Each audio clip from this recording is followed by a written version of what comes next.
Ha? Ha? Ha?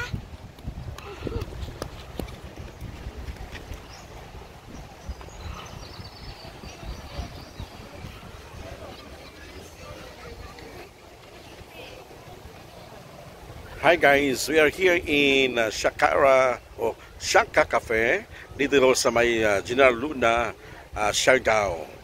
Kung saan napapansin ho natin sa araw na ito, it's a Sunday.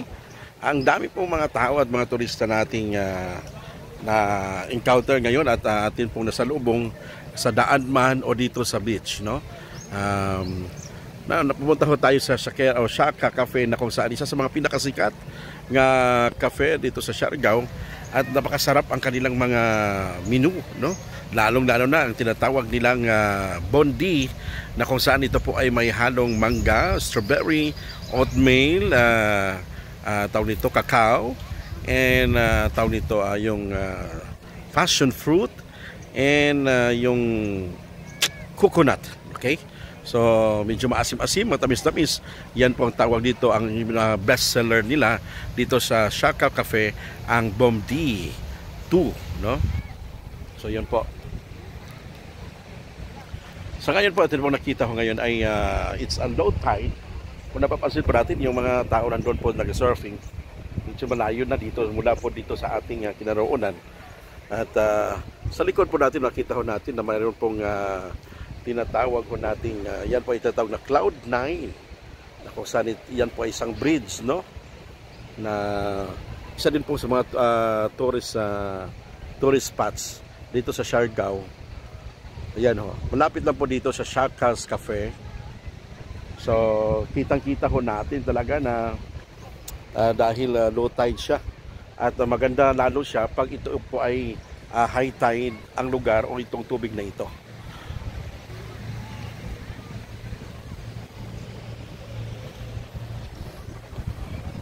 So ganito kasimple at ang daming tao kahit ordinaryong araw, lalong-lalo na it's a family day, it's a Father's Day today and it's because of Sunday, no? Makikita ho natin ang dami pong magkakasama ngayong araw dahil it's a Father's Day, lamang lokal kundi rin mga international o yung mga mula po sa iba't ibang po. Napapansin ho natin itong tinatawag natin Cloud9.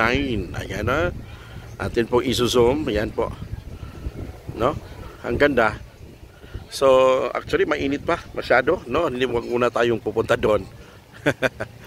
Dahil napakainit. At mamaya, ang dami na yung tao ngayong alas 5.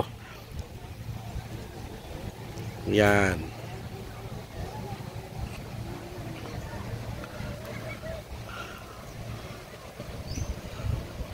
So, yan po ang isa sa mga dinadayo dito, itong cafe na ito, ang Shaka at itong Cloud9 na kung saan magkalapit lang po sila. At lalong-lalo na rin yung tinatawag natin yung Katibangan Bridge ba yun, tawag nito, no? Na kung saan ito yung ang daming tao pag alas 4 ng hapon pababa na dahil tinitingnan po nila yung sunset, no? At lalo na sa mga pinakasikat na atin nakita sa Facebook at sa TikTok, itong lugar na ito na isang tulay punong-puno ng mga turista, no? So ayan, sa mga naghahanap ng AFAM dito lamang sa Siargao ang inyong mahanap, baka yung forever nyo nandito lang, no? Kaya try mo nang pumunta ho dito sa Siargao, Dapa, General Luna at lalong-lalo na sa Katibangan Bridge, no? So this is it, Pansit, guys. Katapos na po natin napuntahan yung isa sa mga pangatlong estudyante na nakapasa at interesado na papasok sa seminaryo, no, ngayong July 17 dahil sila po ay incoming senior high. Kung kaya I pray and hope na sila po ay talagang papasok at talagang mag-yes na. Actually, nakapag-yes po sila, pero yun nga, may pag-alinlangan din sa mga part na magulang. Pero dahil nakausap ko sila, yung mga magulang, ay tiyak, baka 90% ay yun na yung decision nila, yung final decision ang walang ibang papasok sa seminaryo this coming July.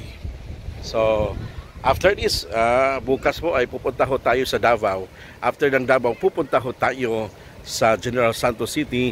Babalik naman tayo doon sa Bukidnon at balik naman po tayo sa Misamis Oriental bago ho tayo babalik at uuwi doon sa Marikina City, Metro Manila.